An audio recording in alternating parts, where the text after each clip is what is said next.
So I'm going to go over some basics of working with Photoshop, masking images, basic simple color correction, just enough to create, an image or a graphic for a print advertisement. And I'm going to actually create a print ad for Car and Driver magazine. But what you see on the screen is the image that I'm going to create. And this is a combination of multiple images. We've got the bottle of Gatorade, we've got this foreground image, our mountain is a background image, our sky is another image, even Saturn here that I sort of slugged in. And if we kind of look across what I've got here, I've got just a whole variety of images, and they're all different from a color point of view. So that's what we're gonna create. All right, and it may not be exactly like the image that I've got here, but what I want to do is just sort of step through the process of creating a high resolution image that's gonna work well for a print publication. So that's what we're going to do. All right, so I'm going to start by, I'm going to pop over to Chrome here, and I've got Car and Driver magazine, and I'm going to do a full page ad. And I know that my trim area on that ad is 7.5 by 10.5 inches, according to Car and Driver. So I need to create an image that's going to live within that space. But I'm going to create it so that I've got a lot of extra area so that I can rescale my final image a little bit and I've got some room to play with it. So I'm going to begin by going back over here to Photoshop, and we're going to create a new document.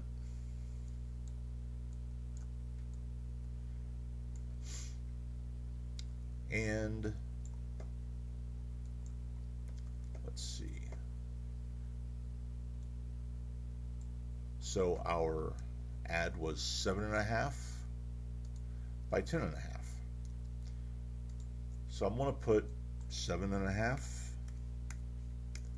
and 10.5 in here, and I'm going to change this in a moment, but I want to start off with my ad size because I want to set some guides and whatnot. So 7.5 by 10.5, 300 pixels per inch. It's a print publication. We want to build a nice high resolution image. You can add more if you like. And then I'm going to build this as an 8-bit RGB image. So the first point I would like to make is when you choose color space. I could build this either way. I need to build it for a CMYK print ad, but I'm also combining photos and images. And RGB color space has a much broader color spectrum than CMYK does. And when we get in there and we use some of our different blending modes and whatnot, the blending modes behave differently in RGB versus CMYK. So if you want to keep things simple, set your color mode to CMYK and work with that. Then you've got a PSD that's already in CMYK. You can drop that straight into your ad. A lot of times I'll actually create an RGB so I have the benefit of that broader color range, and then when I'm finished, I'll save a copy as a TIFF or something like that, and then I'll convert that final copy to CMYK. So you can do it either way. I'm going to leave it RGB, but you can, create a CMYK if you want. You can go either way. This is just kind of my preferred method. So RGB, I'm going to let my background be white and leave everything else alone for the time being. I'm going to, color profiles, and I'll just use the defaults. So we'll create a document. Here we go. So the first thing I'm going to do is, like I said, I like to build my images a little bit oversized. I need to know where the area is that my image is going to live. That's 7.5 by 10.5. But I like having extra space beyond the edges so I can shift it left and right a little bit, accommodate my bleed, enlarge or reduce a little bit, just so I have a little bit more fine control when I put it into my ad. So I want to start by, I'm just going to pull-out guides that match my trim. And you'll see why here in just a sec. Set that. Now I'm going to add, so that's my 7.5 by 10.5. I'm going to go back up here to image. I'm going to go to canvas size, and I'm going to increase my canvas size from the center to 9.5. I'm going to add an extra inch all the way around.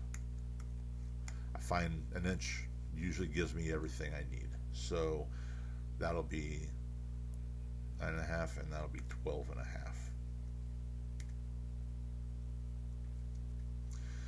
Because an extra inch to the left and right is a total of 2 extra inches, and I'm scaling it from the middle. So let my background canvas extension remain white. So here's my canvas for the image that I'm going to create. And when I place this, I've got, you know, extra area to work with. So that's kind of my first step. So let's start by bringing an image or two in here, and I'm going to grab, I don't think I have the exact image that I used before, but we'll grab the, let's see,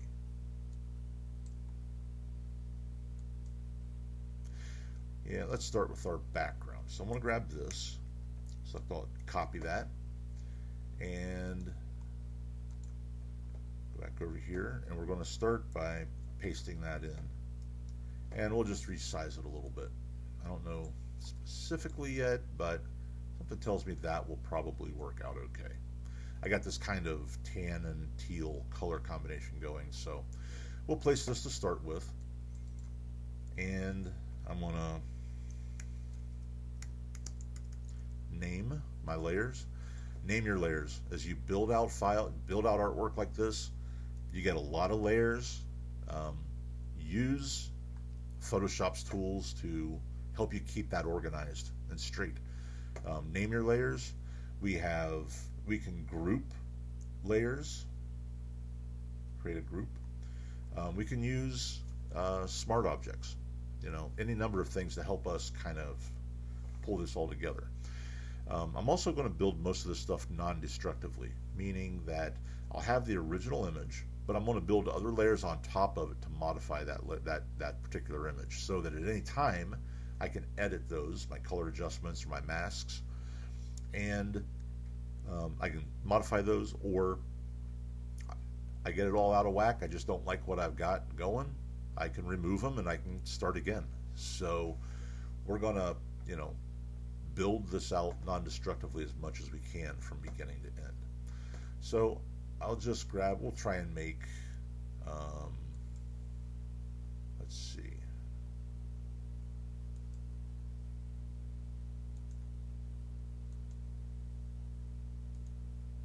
We'll try and make this image work. Let's see what we've got here.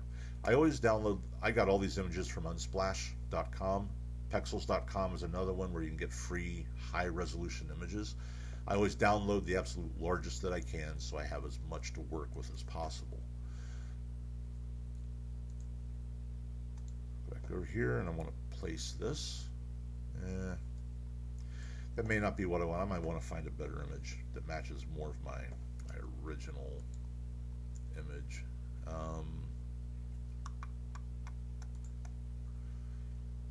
Let's see if I can find what I wanted there.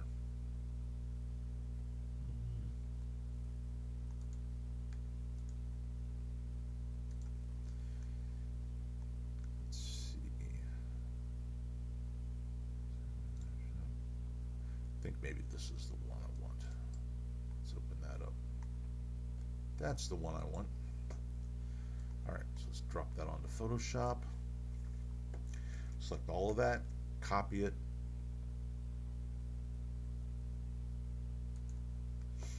and I'm going to remove this layer. I try not to keep layers I don't need. We'll paste this one in. This is not going to work very well either, although I'm going to go and res it up. This is not a good practice, not a good thing to do. Thinking better of this now as I'm working my way through. This is part of the process. Just kind of working your way through, and you know what? We'll work with the image we had. Let's copy that. Put it back in here. I will scale this a little bit. It's going to be a background image, so I don't need to worry so much about my resolution, so I am going to blur it and modify it a little bit. So I'm going to zoom in on this. We got our first two images in. So here's my mountain horizon. So here's the first thing we're going to do. We need to mask some of these images out. They're not all, I don't want to keep the sky from this, and I probably don't want to use the foreground from this. I'm going to use the foreground from a different image. So here's the first thing to talk about. There are different ways of masking images, and you can create vector masks and you can create layer masks. A layer mask is a raster effect. It basically is you're painting pixels on the page. A vector mask, on the other hand, you'll actually use a pen tool and draw the outline of the object, and then as you enlarge or reduce, because it's a vector object, that edge maintains its quality and its fidelity. A raster image or a layer mask won't hold that fidelity as if you increase its size beyond what it's really capable of, but it is a very flexible way of masking, and primarily because with layer masks you can do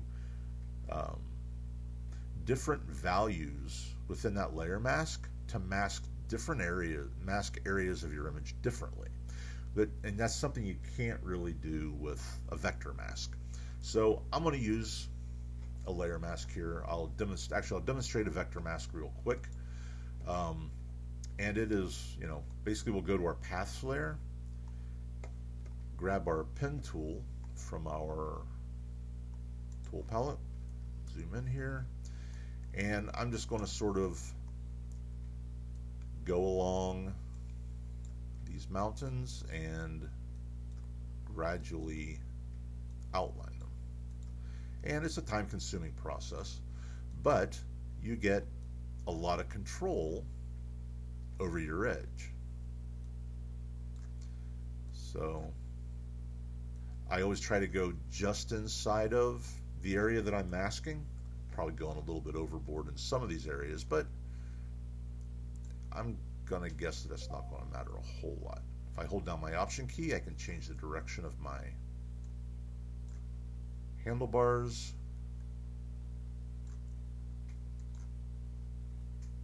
And we'll get over here, hit this guy. So anyway, you see, we can outline with a pen tool. This was kind of the first way of creating clipping masks and masks in Photoshop, and it's still here. It's not that it's the best way to do it, it's a way to do it, and depending upon what you're doing, it might be the best solution. It still certainly has its value, but I'm just going to kind of quickly, you get the idea. I'm just going to quickly rough out the rest of this.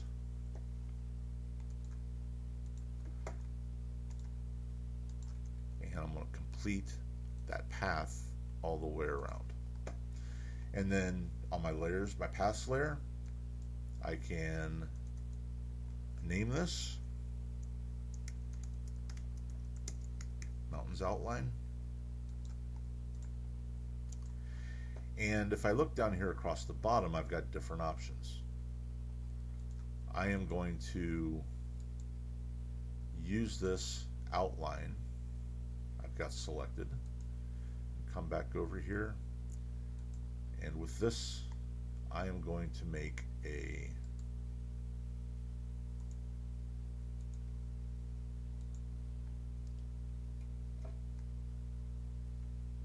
I can fill, stroke, load the path as a selection, which I may actually do, make a work path, and add a layer mask. So if I click layer mask, what does that do for me? Create a layer mask and go back here. I'll just do that. Actually, I'm going to undo that, delete it, and I'll apply a mask, and you'll see that I've masked out that area. So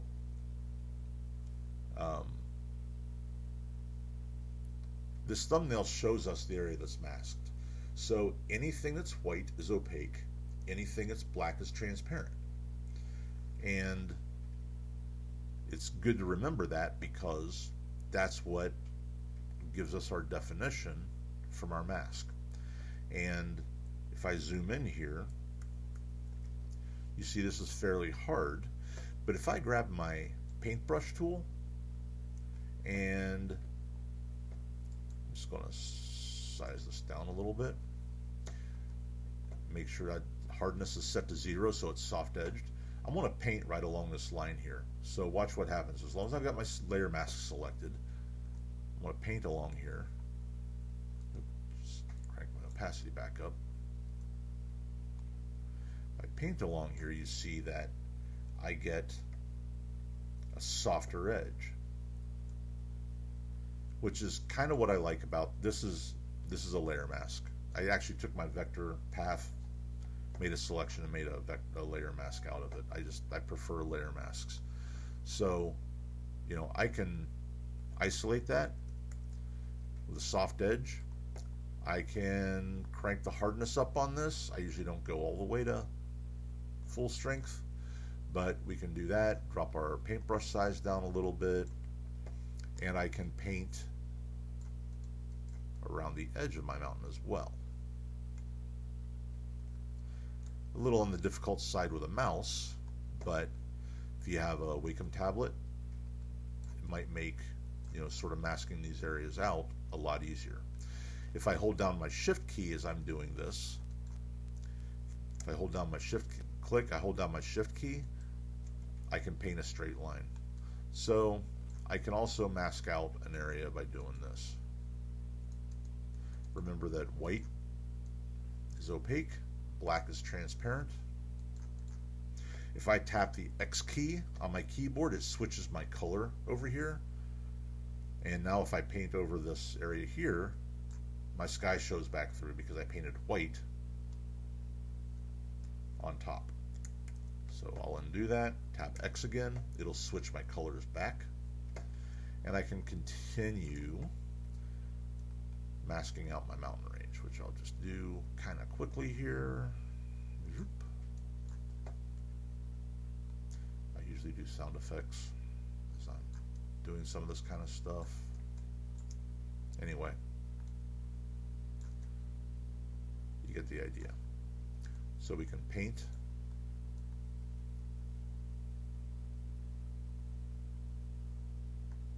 over this, do this real quick.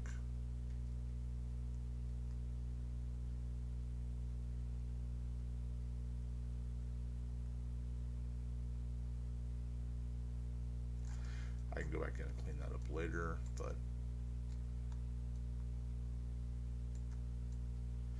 and if I right click with my mouse, I can adjust the size of my brush, get in here and do a little finer detail stuff. I'm just doing it with a little bit bigger brush to make this quicker. I don't get as much refinement and detail this way, but I can at least get my big areas and then go back in with a smaller brush and mask that way.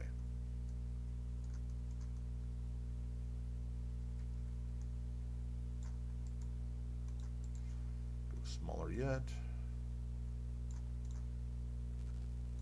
Get in here. The one thing about doing outlining with a pen tool is that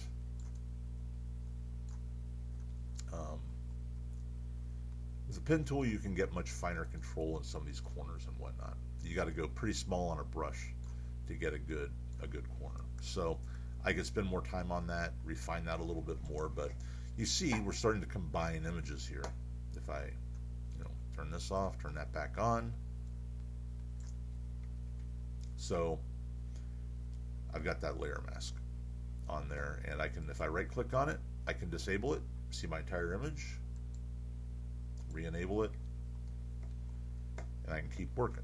So the next thing I'm going to do is add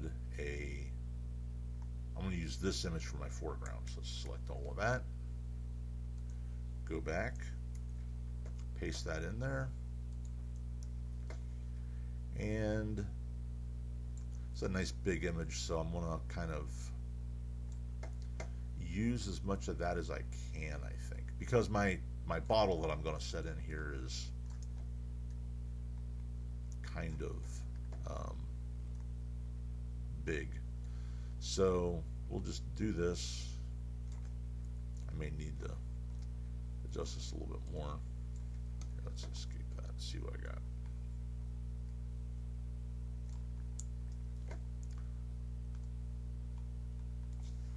Enlarge it a little bit. Then this mask I'm just going to make super simple. I'm going to take this layer, I'm going to click on this mask icon down here, and I'm going to grab my gradient tool, switch my gradients to, I'm going to use black to transparent instead of black to white. It'll make black to white over here, but this gives me a little better control. And I'm just going to use this, come over here and start right about here, hold down my shift key so I can constrain it, and just make a very fine mask to sort of pull this all together. And if I pull this up,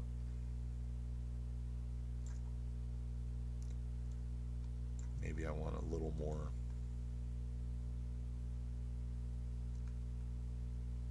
control. Let's see if I pull this up, but let's do that.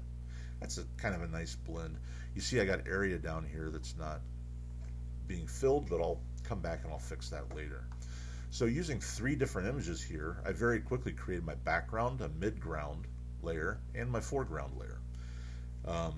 Now, I'm masking by using brush tools and everything else, and if you've used Photoshop before, you're probably saying, well, why are you doing it the hard way? There's these other tools, quick masking tools. Yeah, there are. But you still need to know how a mask works. You still need to be able to paint a mask, because the quick mask tools are good. They, in some cases, especially if you got an image that's very well defined, they do an excellent job. But if you've got an image that has some less defined areas, you've got to be able to use the manual tools to refine that, because what's the point of doing visual illustration, photo illustration or otherwise, if you're not trying to be precise, exact, and take real excellent care and craft with the object that you're creating. So I will actually demonstrate one of those in half a second, but I just wanted to say that I could have done these differently. I could have used those. I'm well aware of that. But being able to make these masks and know how they work is important, because at the end of the day, that's all that they make. They make a mask just like this. And you need to know that, you know what, if I go in here and I select a 50% gray, and I select this mask and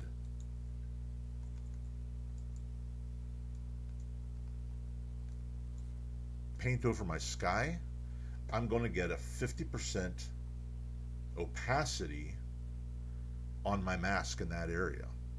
This is what allows me to kind of control everything that I'm doing, everything I get. So, you know, black and white, but all the shades in between, these grays, these contribute to a mask as well. And they give you different layers of different levels of opacity based upon the gray value. Obviously, darker grays are more opaque than lighter grays, or lighter grays are more opaque than darker grays. I had that backwards. So just remember that you can always go with gray tones. go back in here and, maybe I want to make sure that this mountain range blends in a little bit. I got one of two ways I can go about that. I'm going to actually create a brush, maybe a little bit bigger, set its hardness to 0, and I'm going to use a 50% gray to come back in here. Actually, let's not use a gray, let's use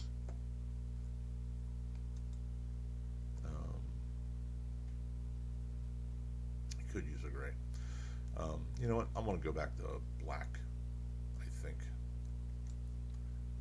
With that softer edge, maybe make my brush just a little bit bigger. And I can go in here and set my opacity on that to say 30.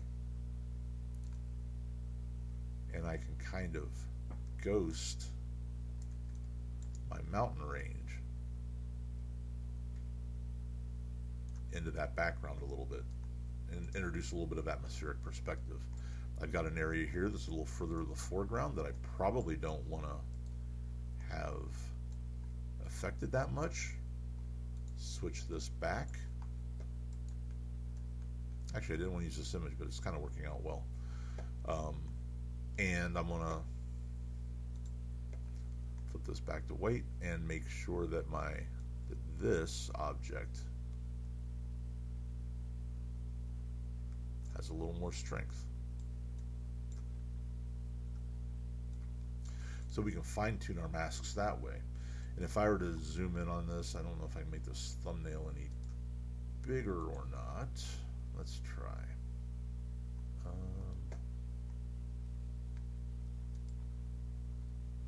And it's pretty much the biggest I can make it. If we were able to zoom in on this, actually we can. So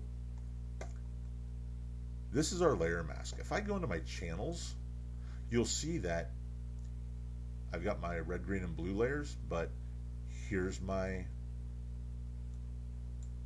mask I just made. And if I turn off my red, green, and blue layers, you'll see that my mask is, even though it's a simpler mask, I'm still sort of building some layers of complexity into it.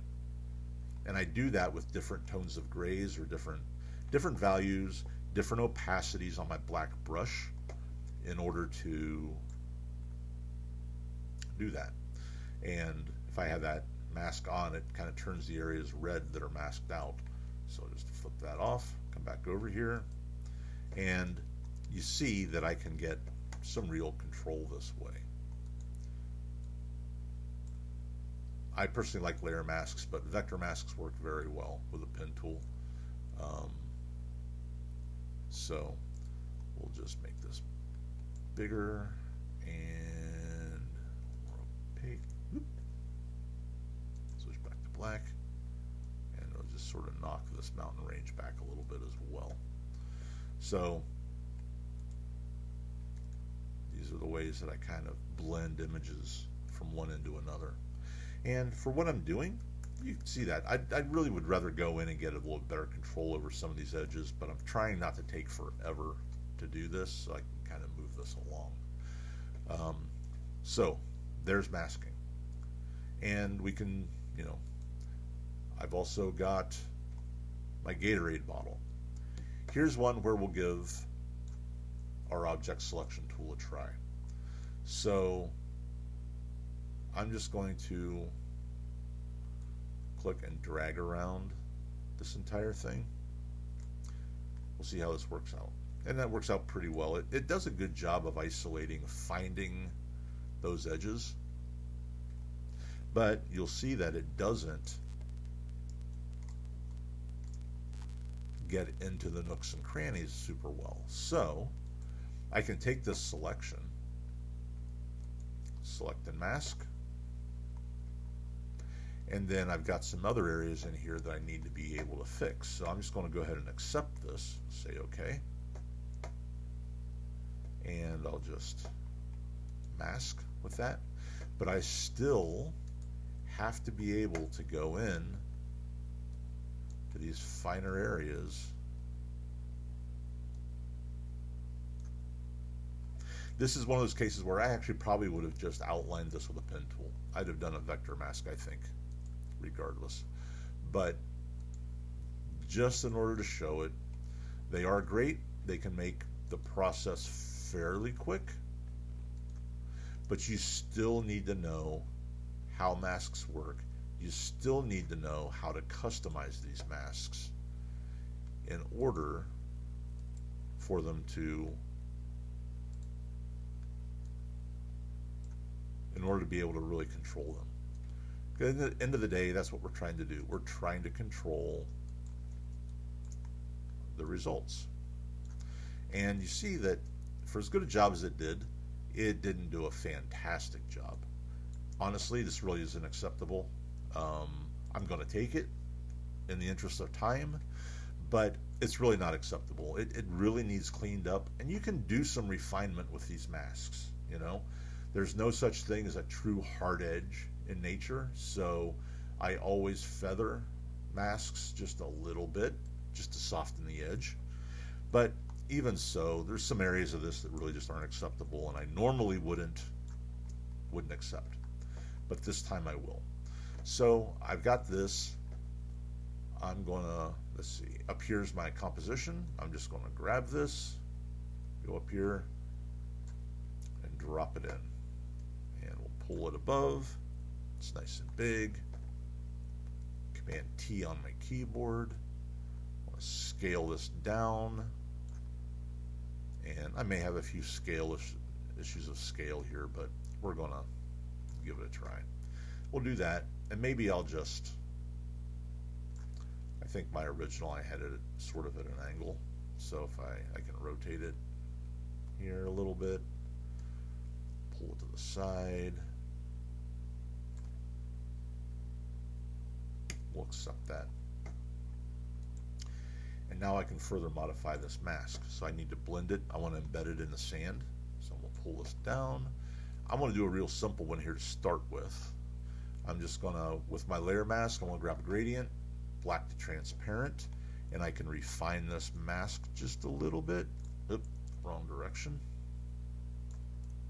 Wrong direction. I had it right the first time. I'm just going to give it sort of a soft edge. Okay. And then I'm going to look, this is a longer image. I'm going to kind of look through here to see if there's something I like. I would really like one of these areas with tufts of grass and a tumbleweed in front of it, but I think in the interest of time, I'm going to take this area right here. So I'm going to select this area, and I'm just going to do a very quick lasso tool to kind of quickly outline an area here. Do that, and then just, I don't care about the bottom of it. Got that, and I'm going to copy that, Command C, and then come back here to and I'm going to paste that element right up here above so that I can layer it over top. And then in order to eliminate this duality here, I'm just going to sort of slide this back over to hide the original. So I'm kind of using a little bit of the nature of the foreground that I've got to create. Actually, I don't like that. What would have been better is if I would have gone the other direction. Yeah. So let's do this instead. I'm going to delete this layer.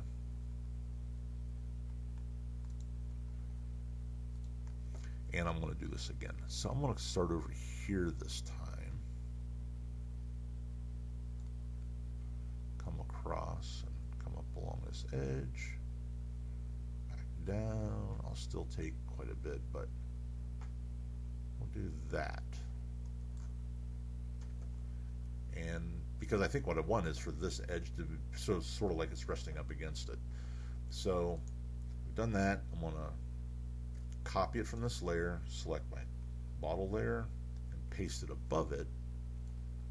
And now I like that much better.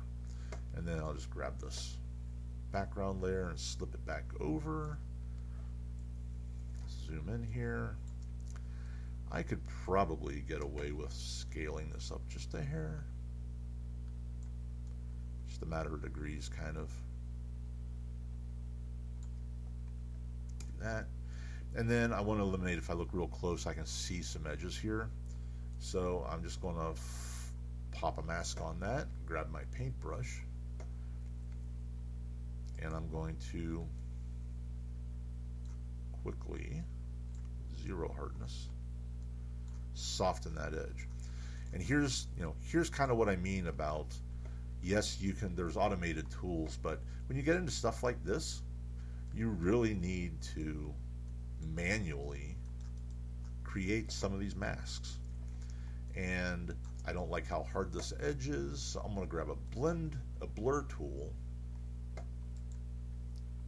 make it smaller, and let's just run right along that edge a little bit, sort of paint it. So I had my layer mask selected, which wasn't doing anything because I don't have a mask up here. So I need to select the object itself.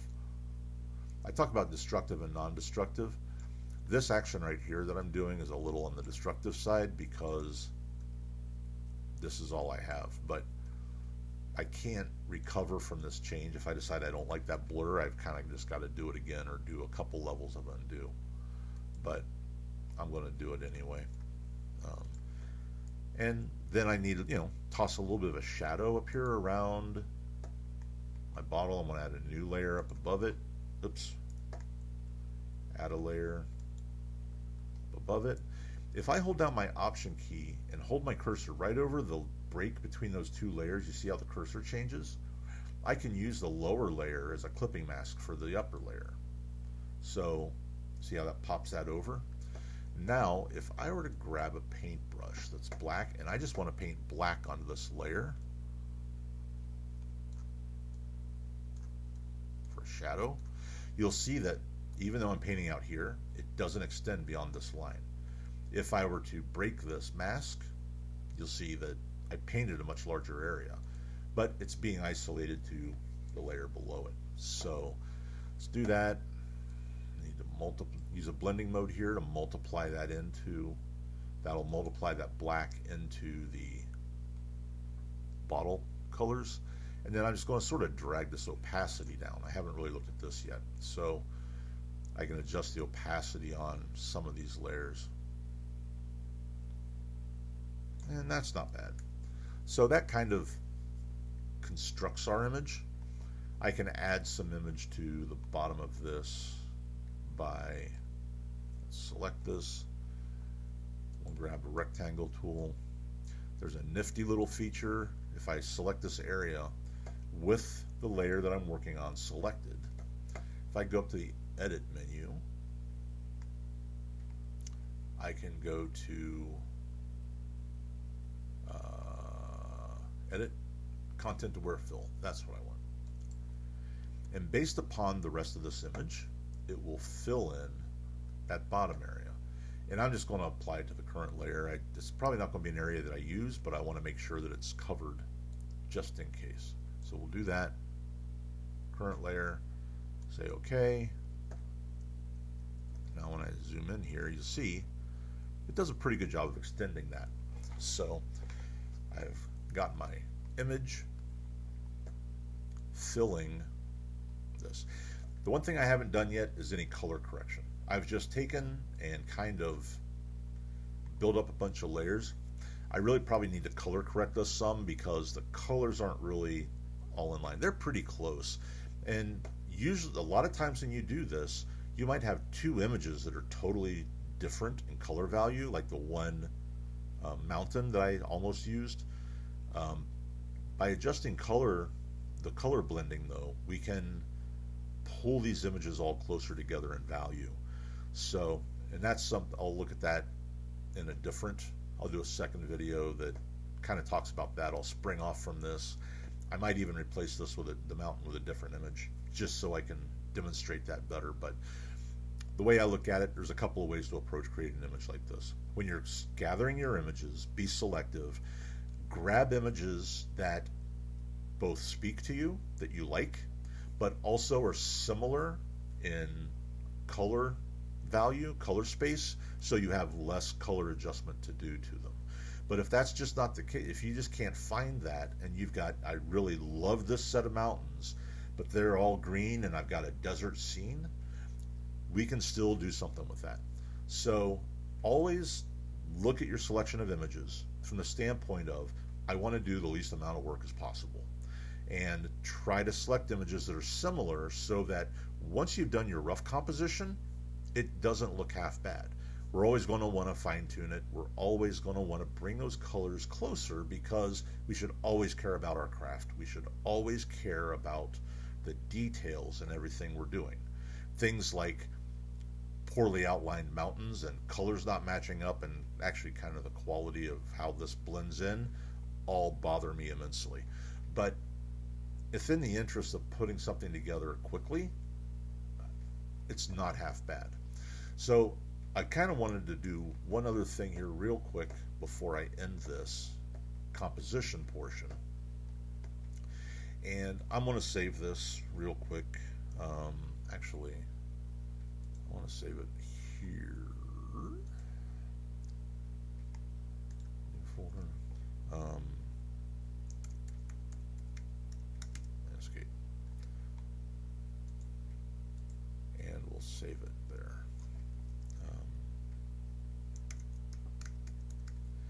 Gatorade.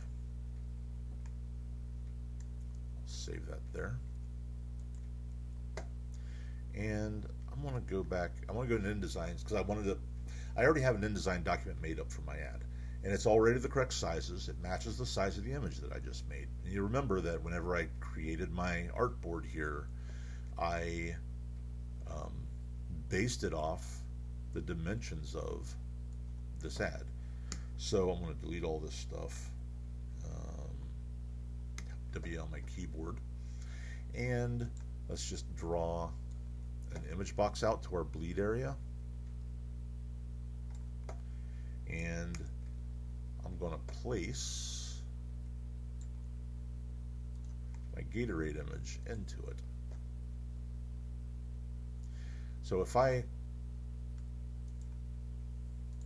go in here with my selection tool, move this around, you see that it's bigger than I really need it. And I have the luxury of sizing this down some, probably even raising it up a little, or simply moving it left or right. And that's why I created the file the way I did.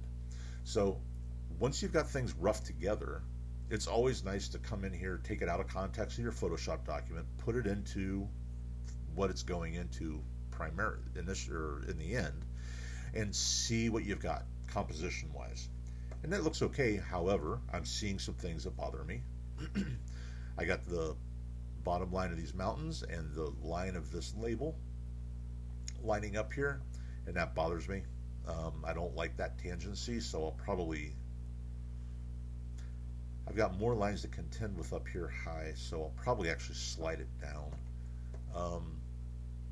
But I'll fix things like that, and this at least gives me, a view of what I'm going to have.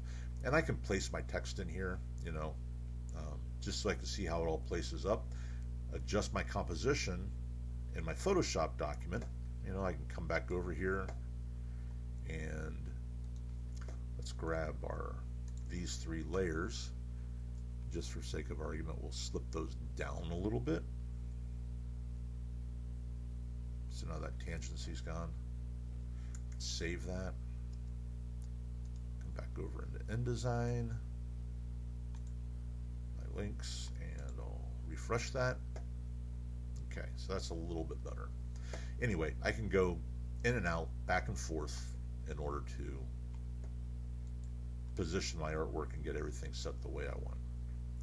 So that's masking. Just remember that when you're creating masks, that white is opaque, black is transparent. You can use all the colors of gray in the middle to create different amounts of transparency, so you can sort of show the image below through a little bit. There's more to layering and transparency than what I've covered here. I just looked at layer masks.